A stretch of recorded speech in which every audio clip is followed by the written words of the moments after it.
Choisis la vie.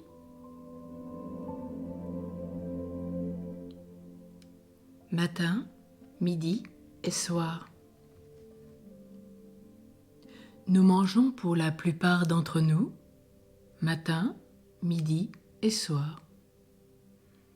Certains prennent des remèdes à ces 3 moments de la journée, qu'ils soient à base de plantes, qu'ils soient des médicaments.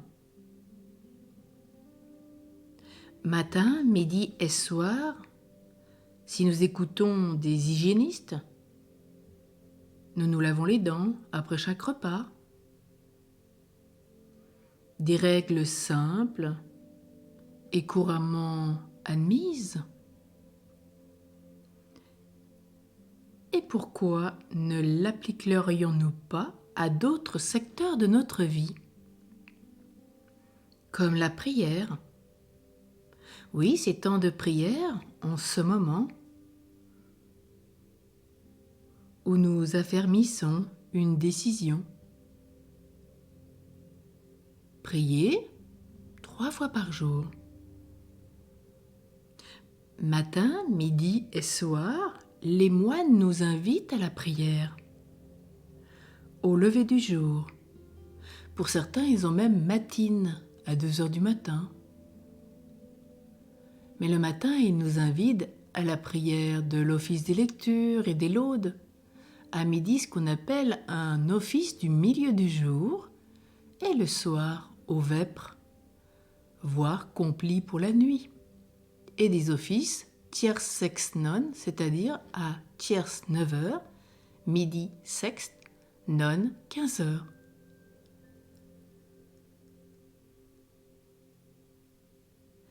Est-ce que je me donne le temps de me mettre face à Dieu? Au lever du jour, au milieu de la journée et le soir. C'est dans l'adoration que je prends conscience de la présence de Dieu en moi. Matin, midi et soir, je peux interrompre mes occupations pour reprendre une décision à laquelle j'accorde du prix, comme par exemple d'être plus positif, plus valorisant, plus à l'écoute des autres en ces moments. Ou encore de savoir m'encourager par des paroles dynamisantes. Je sais que je me disperse beaucoup aujourd'hui dans ma vie quotidienne, partagée en activités multiples. Pour certains, trop de travail. Pour d'autres, trop de télévision, internet, téléphone portable.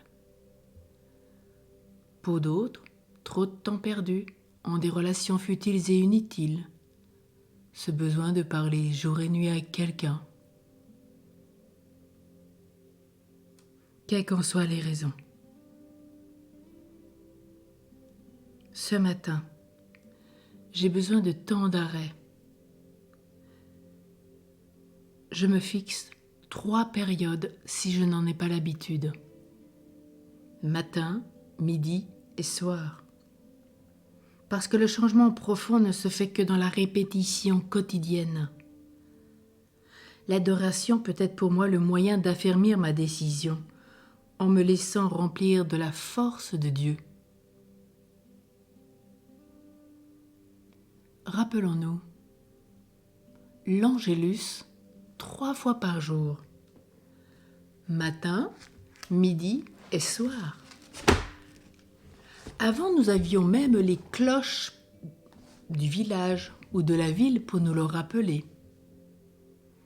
Aujourd'hui, malheureusement, dans beaucoup de villes et villages, les cloches ne sonnent plus. Mais elles rappelaient bien à chacun, où qu'il soit, quel que soit son travail, son activité, ce qu'il était en train de vivre ou de faire, ce rappel de la prière 3 fois par jour. Et la Vierge Marie nous rappelle cette grâce de ce mystère de l'Angélus avec l'ange Gabriel, que nous prions bien 3 fois par jour. parce qu'elle nous rappelle qu'il faut entrer dans ce combat spirituel et ce triple combat fondamental contre les 3 grandes tentations que nous avons vues en ce premier dimanche de Carême. Nous sommes tous confrontés à la chair, au monde et aux démons. Et c'est pourquoi, avec la Vierge Marie, 3 fois par jour, nous prions cet Angélus. C'est bien « Je suis la servante du Seigneur ». Se mettre au service, c'est une réponse à la 3e tentation. Et Marie, elle adore. Qu'il me soit fait, l'obéissance. C'est la réponse à la 2e tentation. Marie s'humilie. Selon ta parole. L'accueil de la parole, réponse à la 1re tentation. Marie, écoute. Oui, écoutez prioritairement peut-être la parole de Dieu 3 fois par jour. C'est-à-dire vivre avec ce Jésus, cœur à cœur avec lui. C'est lui la parole, le Verbe fait chair, le Logos, le Messie, le Sauveur de l'humanité. L'appliquer en vivant l'humilité, l'obéissance, et par là faire une vie d'adoration de Dieu seul. C'est un chemin de sainteté. Et ce chemin de sainteté nous est bien rappelé par les religieux. Pauvreté, chasteté, obéissance. C'est encore une triade.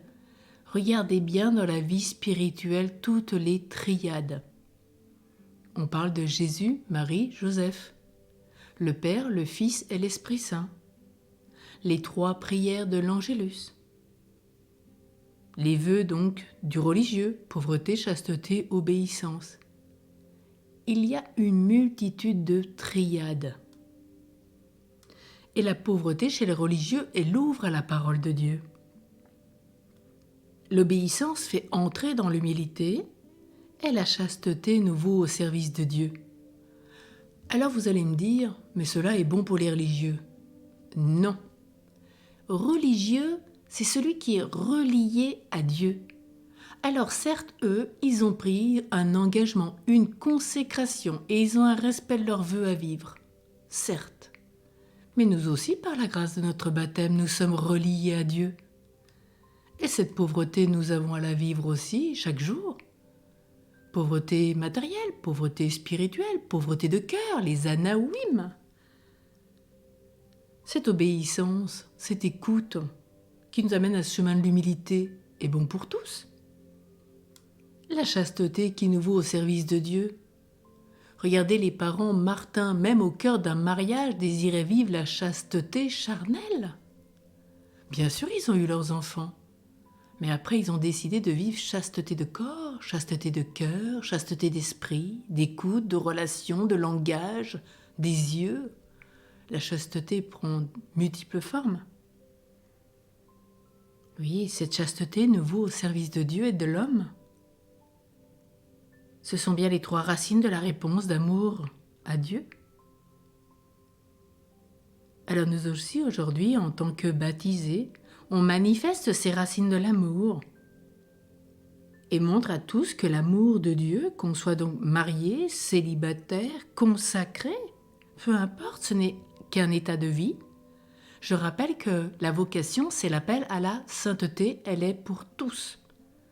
Regardez aujourd'hui Thérèse, dans la grâce de cette année jubilaire, un saint François de Sales qui parle de l'appel à la sainteté pour tous. Alors, quel que soit après notre état de vie, marié, prêtre, célibataire, consacré, peu importe,